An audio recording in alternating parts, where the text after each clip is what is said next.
Comme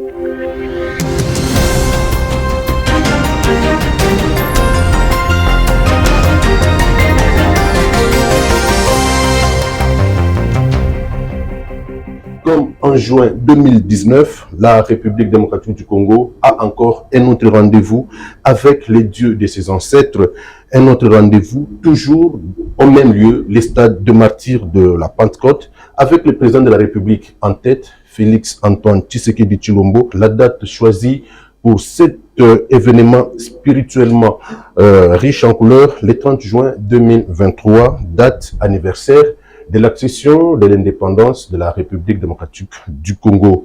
Mesdames et messieurs, les détails de tous les sujets après ceci.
Très heureux de vous retrouver sur ce plateau de rendez-vous avec deux invités de marque avec qui nous allons partager cette émission. Le premier, c'est l'apôtre Jacques Kangoudia de l'église Centre-Sion.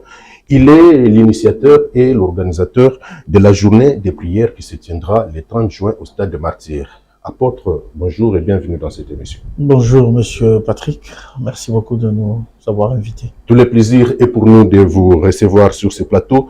Le deuxième invité de marque, c'est le prophète Honoré Mulumba de l'église La Trompette Sonnera pour toutes les nations. Lui, il va intervenir sur trois thématiques, entre autres l'indépendance spirituelle de la RDC. Le prophète Honoré Mulumba, bonjour et bienvenue dans cette émission. Bonjour Patrick, merci beaucoup de nous avoir invités sur votre plateau, merci.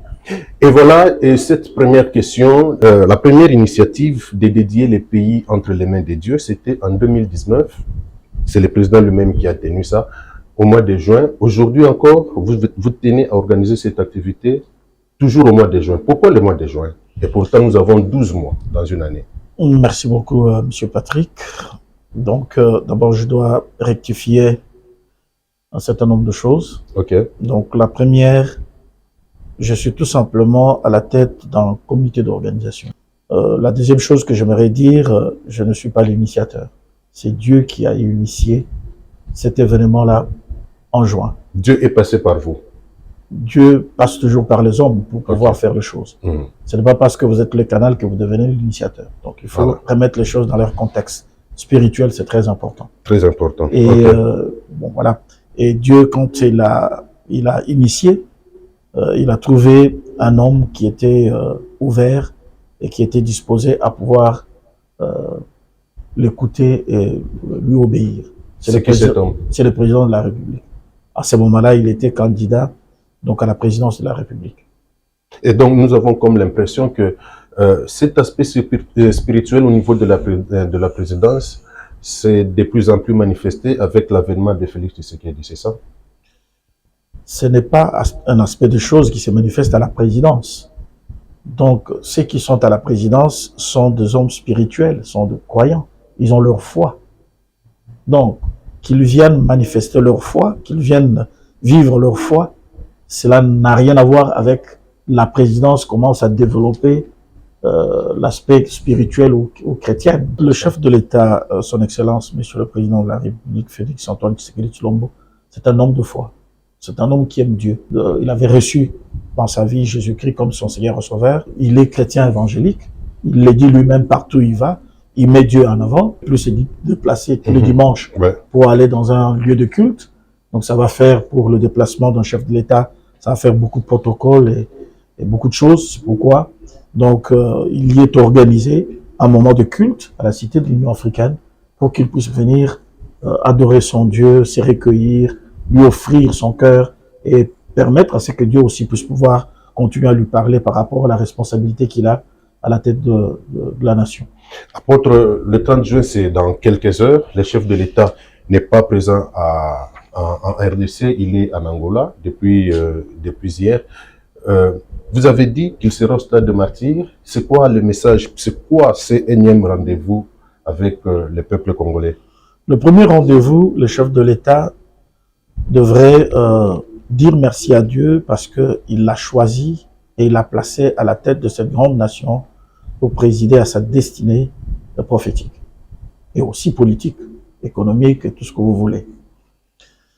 Donc, il a répondu à l'exigence ou à l'appel de Dieu qui lui a demandé, quand tu seras président de la République, quand je t'amènerai sur le trône, vas-tu me reconnaître, me rendre grâce devant tout le peuple? La réponse était oui, je vais le faire. 2019-2023, ça fait 4 ans déjà. Est-ce que vous, en tant que serviteur de Dieu, avez-vous constaté un changement spirituel dans les pays? Avant d'aller 2019-2023, j'aimerais bien nous dire que chaque année, on le faisait. Même pendant la période de Covid, on a eu, en réveillon à la Cité de l'Union africaine le 31 décembre. Pendant les confinements. Oui, on a eu, il a rendu grâce à Dieu. Donc l'année suivante, nous sommes allés à Kananga, c'est là où nous avons passé le réveillon. C'était pas filmé, c'était pas diffusé. Et il doit être reconnaissant à son Dieu. L'Éternel Dieu est son Père qui a commencé avec lui. Il est le seul Dieu qui termine avec lui. Et il va de soi qu'il lui dise merci par rapport à cette protection-là. Merci beaucoup, apôtre. Je reviens à vous. Prophète Honoré Mulumba, vous avez des choses à nous dire sur l'indépendance spirituelle de la République démocratique du Congo. Comment vous expliquez cela en des termes un peu plus faciles à comprendre par tous les téléspectateurs qui nous suivent? Merci beaucoup, Patrick, pour la parole. J'aimerais quand même lire un passage biblique avant, n'est-ce pas, de répondre à votre question. Oui. 2 Corinthiens, chapitre 10, verset 4, la Bible dit « Car les armes avec lesquelles nous combattons ne sont pas charnelles, mais elles sont puissantes par la vertu de Dieu pour renverser les forteresses. » Okay. Cette date d'indépendance, on parle de l'indépendance politique, mais nous avons besoin de l'indépendance spirituelle. Parce qu'en fait, ce grand pays que Dieu nous a donné, que tout le monde envie aujourd'hui, qui peut-être a l'impression d'avoir beaucoup de problèmes, tout passe par le spirituel. Donc, si nous avons eu l'indépendance le 30 juin 1960, une indépendance entre guillemets politique, mais qui n'a jamais été économique, mais le grand problème est d'abord spirituel. Donc, ce 30 juin, nous allons prier le Seigneur, non seulement remercier Dieu, mais prier pour que Dieu continue à délivrer encore ce pays sur le plan spirituel. Mais nous avons besoin de prier Dieu pour que finalement ce pays puisse appartenir complètement à Dieu et aller au-delà de tous ces esprits négatifs, ces esprits mauvais, ces armes spirituelles que nous devons renverser, dont nous devons renverser les forteresses. Et vous savez, c'est pas à vous que je vais parler, c'est des esprits des eaux, les esprits de mer, des forêts. Mais c'est un jour où nous allons prier ensemble, remercier le Seigneur avec les autorités, y compris lui-même le chef de l'État, bien sûr, qui aime Dieu, comme vous l'a dit l'apôtre, qui aime le Seigneur. C'est un homme qui aime la prière. On va pas entrer en détail ici. Donc, cette indépendance spirituelle qui va nous permettre de prier ensemble pour que ce pays soit réellement délivré est important. Prophète, la floraison des églises dans le pays va de 1990, les débuts des années 90, jusqu'à ce jour.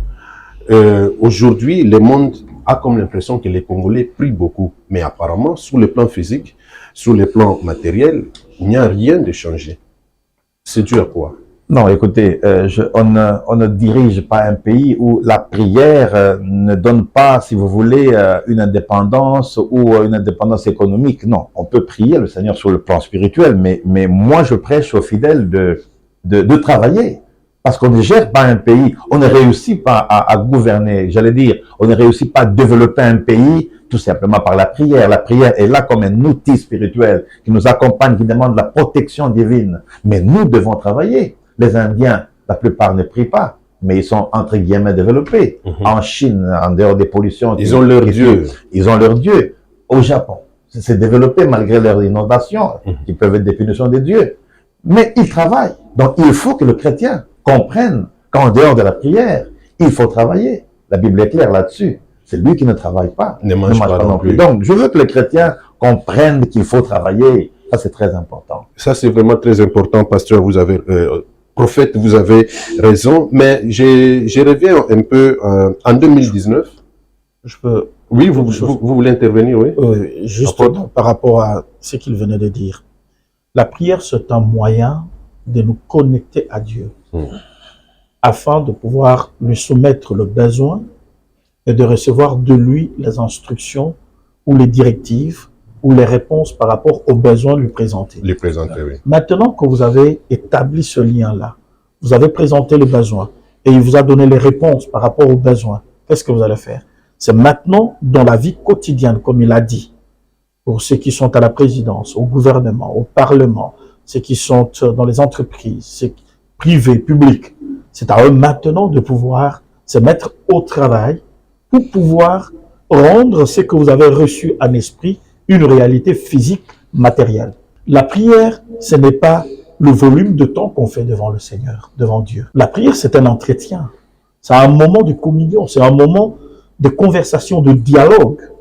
Donc ça veut dire que je viens avec un sujet. J'apporte sur la table du Dieu qui est mon Père.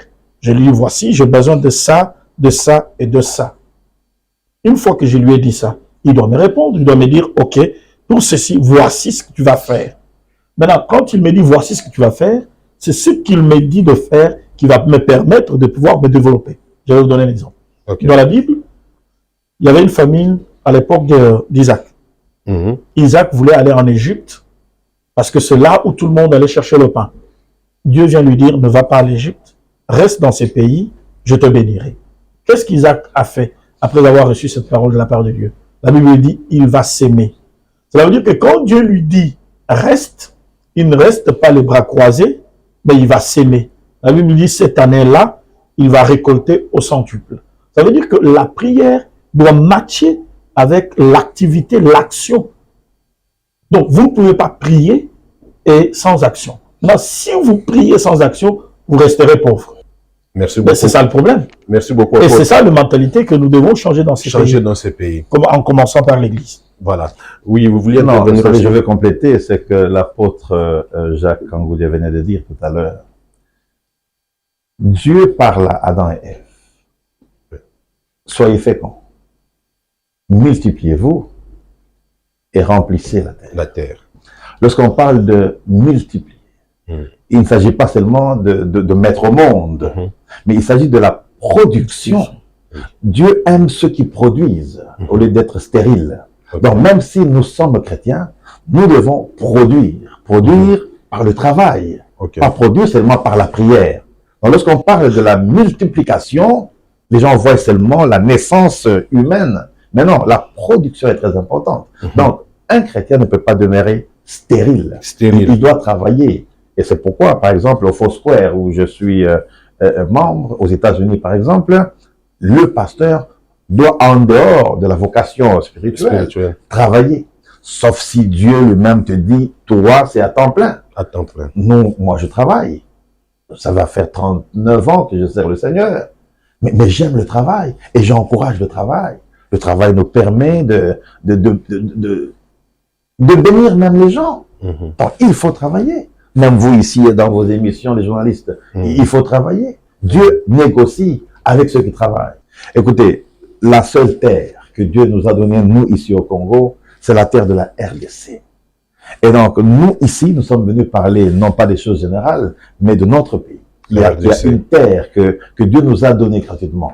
Et c'est la raison pour laquelle, avant que tu ne viennes à d'autres questions, j'entre directement par rapport à l'unité. Et quand vous lisez Psaume 133, la Bible est claire, elle parle aussi de l'unité. Et donc, mais nous voulons que cette terre que Dieu nous a donnée, nous puissions travailler. Prendre par exemple l'agriculture, priorité de priorité, comme le disait l'ancien président, le feu général Maréchal Mobutu. Donc, il faut travailler. Je reviens au travail. La terre que Dieu nous a donnée, nous devons y travailler. Nous devons prier pour sécuriser spirituellement notre terre. Nous devons être unis, ensemble, n'est-ce pas, pour la cause de ce pays. Et donc, nous devons ensemble prier, remercier le Seigneur. Catholiques, protestants, kimbanguistes, dire merci à Dieu pour cette terre que tu nous as donnée, que tu nous as confiée. Nous voulons que cette terre soit délivrée. Et c'est ça qui est très important. Apôtre, vous faites partie, en fait, vous êtes à la tête du comité organisateur de cette grande journée des prières que vous organisez déjà ce 30 juin.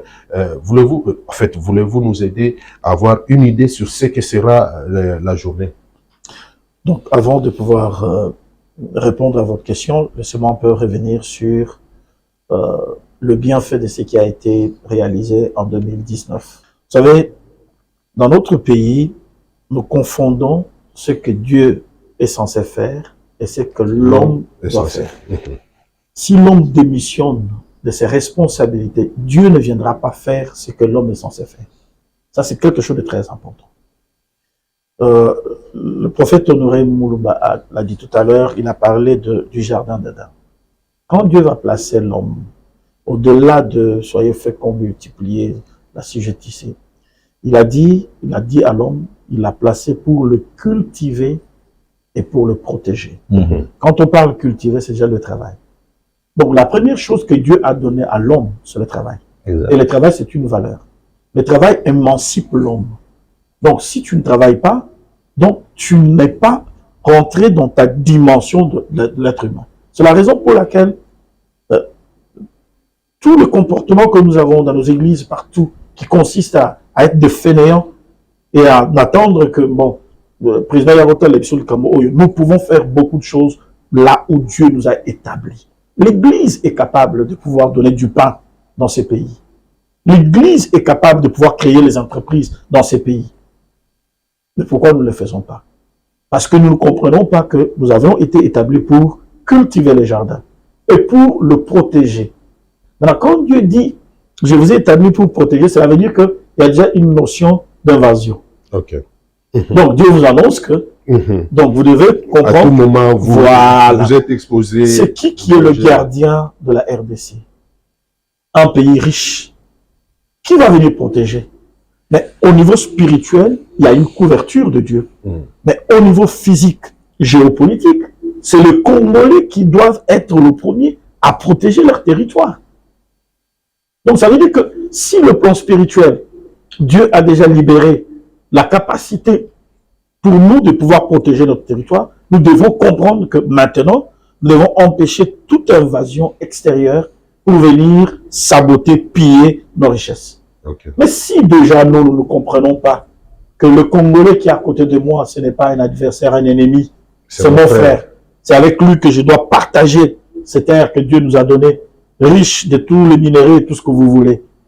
Donc, ce n'est plus le problème de Dieu, c'est maintenant le problème de l'égoïsme de l'homme congolais qui ne considère pas que ce Congo appartient à tous les Congolais et ensemble, dont la considération des uns des autres, nous devons nous protéger. Donc, le 30 juin, le stade sera ouvert déjà de 6 heures du matin. 6 heures. 6 heures du matin. Et donc, les fidèles peuvent déjà commencer à venir. Donc, vers 8 heures, nous commençons la prière. Nous commençons la prière où nous rendons grâce à Dieu, nous adorons, nous louons le Seigneur, avec les hommes de Dieu qui vont venir de partout, comme le prophète Honoré l'a dit.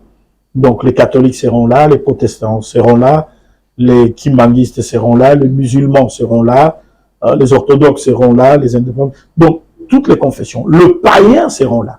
Parce que ce n'est pas... Les marabouts, les magiciens, tout le monde sera là. Tout le monde va être là. Pourquoi? parce que c'est une journée spirituelle, ce n'est pas une journée chrétienne, c'est une journée spirituelle.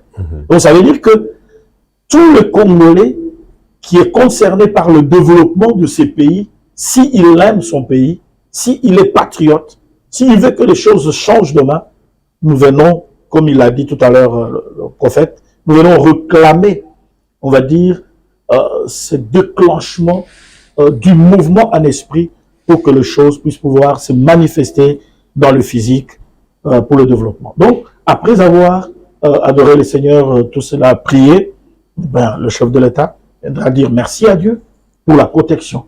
Le Congolais va se mettre au travail, comme la devise le dit. Le Congolais va recouvrir toute sa paix. Et le Congolais, troisième devise, c'est quoi? La justice. La justice va s'élever. Et c'est comme ça que nous sommes en train de travailler pour qu'il y ait une justice réelle dans ces pays. La vraie justice qui élève une nation. La vraie justice qui élève une nation. Et c'est comme ça que ce pays va jouer son rôle de grand pays dans les concerts de nations. Nous chutons déjà apôtre Jacques Kangoudia. Un dernier message, parce que c'est quand même un grand jour, une grande journée de prière où le président de la République... Vous savez, le président, vous savez combien de conseillers de ministres, depuis qu'il est là, il a conduit, il a dirigé? Regardez tout ce qu'il a comme emploi du temps. Mais il était capable de pouvoir lui-même conduire les conseils de ministres. Avec tout ce qu'il a comme charge. Même pendant le confinement. C'est un homme qui a bossé pendant ces 4 années finissantes pour aller vers la 5e année. C'est un homme qui a travaillé énormément. Donc ça mérite cette journée de prière. Donc il doit dire merci à Dieu qui l'a protégé, qui l'a gardé en bonne santé. Donc il vient pour dire, Père, merci. Merci d'avoir protégé ton pays, ton peuple, mon peuple. Merci de m'avoir protégé et de m'avoir donné la santé de faire pour que je continue à être au service, à ton service et au service de mon peuple. Merci. Merci beaucoup. Je voudrais compléter pour terminer à cause du temps également. Et nous ne venons pas au stade pour le président de la République, mais nous venons pour Dieu. Parce que s'il s'y rend aussi, c'est pour Dieu. Et donc j'invite pour terminer, avant de remettre la parole à l'apôtre Kangoudia, à toute la population qui est à Kinshasa, de venir célébrer l'indépendance spirituelle, économique. Prier et pour que Dieu vraiment puisse soutenir ce grand pays qui est un avenir et un miroir pour le monde. Et nous aussi, à travers cette émission, le rendez-vous, nous croyons à ce jour du 30 juin, ce jour que le président de la République va dire merci. C'est le président de tous les Congolais, nous y serons. Téléplus fera partie de médias qui vont accompagner cette activité. La dernière parole revient au comité organisateur, représenté ici par l'apôtre Jacques Kangoudia. Les tout derniers mots, parce que nous allons boucler complètement cette émission. Merci beaucoup Téléplus de nous avoir donné cette tribune pour que nous puissions, au travers de vos caméras, aller interpeller nos concitoyens que nous sommes dans la bonne saison. Si nous semons abondamment aujourd'hui, nous allons récolter aussi abondamment. Donc, au travers de tous les médias, au travers de Téléplus, je pense aussi Télé 50. Donc, ceux qui ne sont pas au pays peuvent nous suivre, peuvent suivre cette activité du 30 juin, donc sur les réseaux sociaux, sur ces chaînes de télévision qui sont sur les satellites, afin de pouvoir vivre comme si vous y étiez, en communion avec tout le peuple congolais, comme le prophète l'a dit tout à l'heure, réclamer l'indépendance totale, spirituelle, économique, financière, pour que notre pays puisse pouvoir véritablement jouer son rôle prophétique, qui est d'être une grande nation parmi les nations de l'Afrique et du monde. Nous sommes arrivés à la fin de cette émission, Les Grands Rendez-vous. Je vous rappelle que nous avions reçu sur ce plateau, à ma droite, l'apôtre Jacques Kangoudia. Il est apôtre au sein de l'église Centre Sion. Et à ma gauche, le prophète Honoré Moulumba de l'église La Trompette Sonnera pour toutes les nations. Ensemble avec eux, nous avons parlé spécialement 30 juin 2030, dédié à Dieu. Une journée de dire merci à Dieu pour tous ses bienfaits en République démocratique du Congo. Merci à toute l'équipe technique qui nous a accompagnés dans cette émission. Les Grands Rendez-vous, vous êtes toujours les bienvenus sur ces plateaux. Au revoir.